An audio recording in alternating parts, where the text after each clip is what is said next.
When we think about how students cheat, we often recite a list of methods that includes copying papers, asking friends for answers, and using unauthorized resources. Instead of making a large list, I would like to present to you a continuum of cheating. In this continuum, we will cover everything from the stuff of Hollywood films to small actions we might inadvertently allow on a regular basis. This continuum is based on a presentation I originally found on YouTube that was put together by Jared Stein.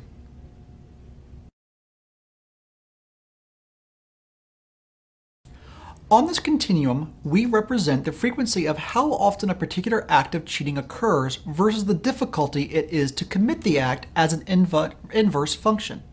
When you think about that, it makes sense that the easiest acts of cheating will be the ones we see more often. If a student asked you for an extra day or two to complete an assignment, would you give it to them? I'm guessing the answer is probably no, you would not give them the extra time.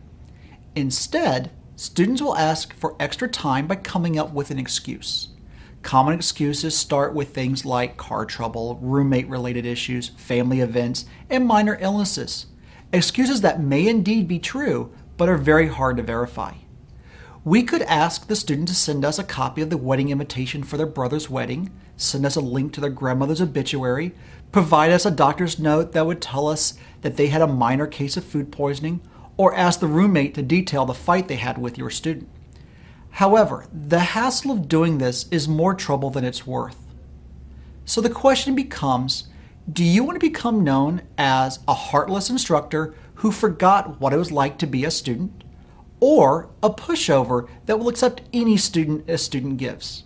While I'm pointing out the absurdity of the two possible extremes, we do want to be reasonable while maintaining a fair opportunity for all our students to succeed without allowing a student to have an unfair advantage of more time over the rest of the class. For some classes, unbending deadlines are critical, and if this is the case, you need to communicate that to the students at the beginning of the course. Explain why this is the policy, and apply it consistently.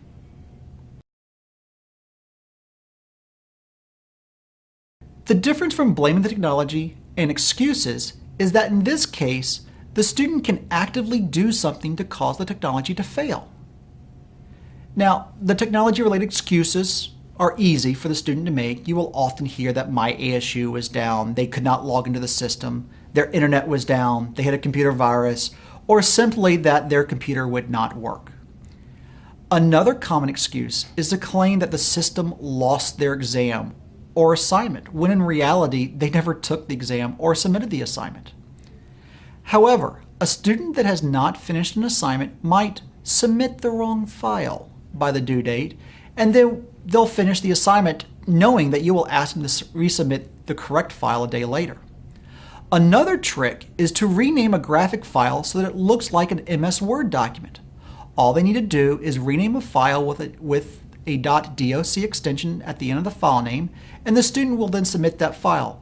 When you download the file and try to open it in Word, the file will appear as gibberish, as if somehow it was scrambled.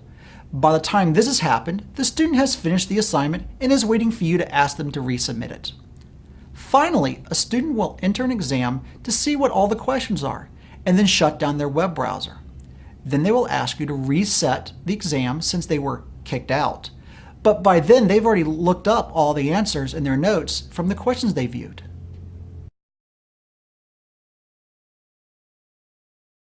Dishonest collaboration happens less often than the previous categories because it requires more planning and resources to attempt. When we talk about dishonest collaboration, we often start with plagiarism. A student could use a paper found or bought on the internet or from a friend. And another example is when a student uses notes or other resources for a test when the instructions for the test forbade using these resources. However, I want to highlight some of the more creative ways students might cheat through dishonest collaboration. One example of test-taking collaboration is when a group of students get together and take a test on separate computers, but in the same room at the same time, shouting out questions and answers as they need help or see a tricky question. There is also the sacrificial lamb scenario that can occur when you drop the lowest test score in your course. So for an example, 4 students could get together for the 4 tests in a class and agree to take turns being the first person to take the test. In other words, be the sacrificial lamb.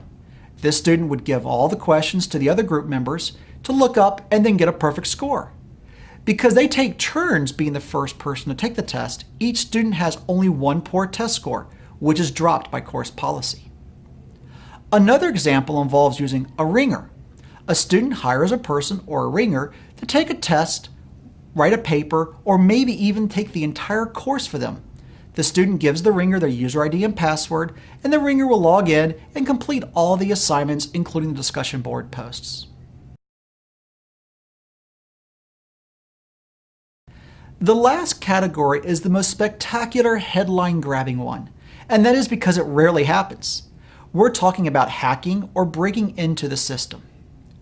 Most students do not have the skills required to successfully break into the ASU computer systems and change their grade. To make things even more difficult for would-be hackers is that we have a series of firewalls protecting our systems and a security team that is constantly monitoring the systems for potential attacks. However, the system has one weakness: your password. Social engineering is one of the most common ways to hack into a system. In this case, a person who wants to break in will contact you via email or phone and will try to coax your password out of you. They could pretend to be from the computer center and say, "There's a problem with your account," and then ask you to verify your account by having you provide your username and password. Now they have this information, they can log in and change grades in the system as if you did it. Another way is to simply guess your password. A person will learn things about you from your bio and then guess your password based off of your significant other's name, your family member's name, your pet's name, etc. When that does not work, they will then begin to add numbers to the beginning or the end of those names to see if that'll work. As tedious as this method sounds, in 2011, a hacker was able to read the email of the Syrian president and send email from this account by simply guessing the password. That is why we're required to have such difficult passwords to remember. I want to stress that this is extremely rare and against the law for students to hack into computer systems. And if convicted, the student can go to prison.